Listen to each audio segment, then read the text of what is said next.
Voici que Daniel fait une requête au roi Buchanan-Tzar.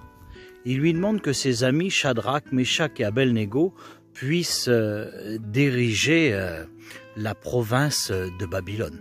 Le roi accepte, et ça se passe comme ça. Quelque temps après, le roi, c'est un homme qui est extrêmement orgueilleux. Et il décide de monter une statue. Cette statue fait 30 mètres de hauteur. Elle est faite en or. Elle est aussi dans la province de Babylone. Et du temps que cette statue s'érige, une fois que la statue est faite, alors là, tous les hommes importants du royaume sont convoqués devant cette statue. Et voilà que le peuple aussi. Et ils sont en train d'admirer et contempler cette statue. Et voilà qu'un homme d'élite du roi Buchanan-Tzar prend la parole. Il dit, cette statue est érigée. Il va falloir l'honorer. Il va falloir le prier, s'incliner devant cette statue. Le peuple a un ordre. C'est que quand il écoutera les instruments de musique dans tout le royaume, il faudra qu'il s'incline devant la statue et qu'il la loue. Ceux-là qui vont désobéir, le roi a décidé de les mettre dans une fournaise ardente. Et voilà que quelques jours se passent. Et là, à ce moment-là, les instruments de musique retentissent. Tout le peuple, ils ne peuvent pas faire autrement. Ils s'inclinent et ils adorent la statue d'or. Le roi est ravi. Un homme extrêmement orgueilleux et fier. Mais voilà que il y a des hommes qui vont vers le roi. Ils disent, tout ton royaume s'incline devant la statue comme tu l'as demandé.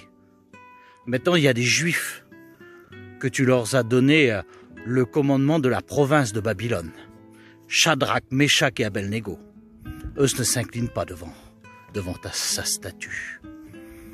Alors voilà que le roi se met dans une colère, se met dans une furie folle.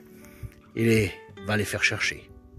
Et quand les 3 hommes sont devant lui, il lui dit, vous savez que j'ai fait un décret, que tout homme qui ne se met pas devant la statue, qui ne s'incline pas, il sera jeté dans une fournaise ardente. Et voilà que Meshach, Shadrach et Abel-Négo prennent la parole. Il dit, nous, on ne s'inclinera jamais devant ton Dieu. Parce que nous, on a le Dieu du ciel, le seul et unique Dieu que nous prions. Et voilà que le roi se met dans une colère. Et il dit, maintenant, vous allez faire une fournaise. Vous allez la chauffer 7 fois plus qu'à l'habitude. Et ces hommes, vous allez les jeter dedans. Et voilà qu'il prend ses meilleurs soldats. Et Shadrach, Meshach et Abel-Négo sont liés.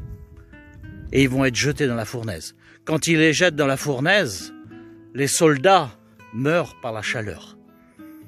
Et eux sont dans la fournaise. Et voilà que le spectacle, il y a des hommes qui regardent. Le roi regarde.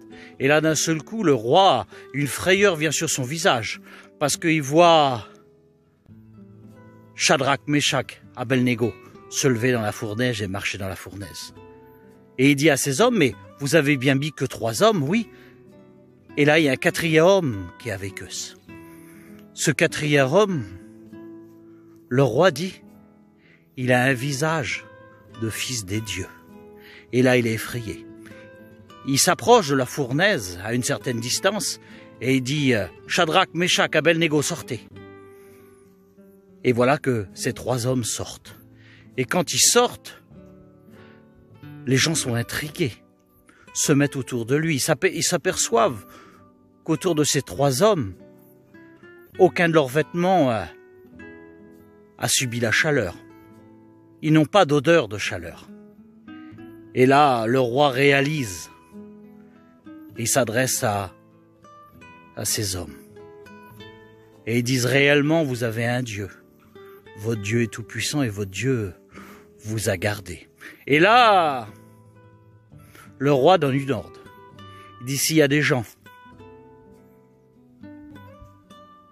qui parlent mal du Dieu de ces hommes, ils perdront la vie. Et là, le roi s'incline et dit, je m'aperçois que vous avez le véritable Dieu. Celui-là qui est capable de vous garder dans la fournaise. Si ce récit merveilleux t'intéresse, le récit a été abrégé, mais tu peux le retrouver dans Daniel, chapitre 3. Et je te dis bonne lecture.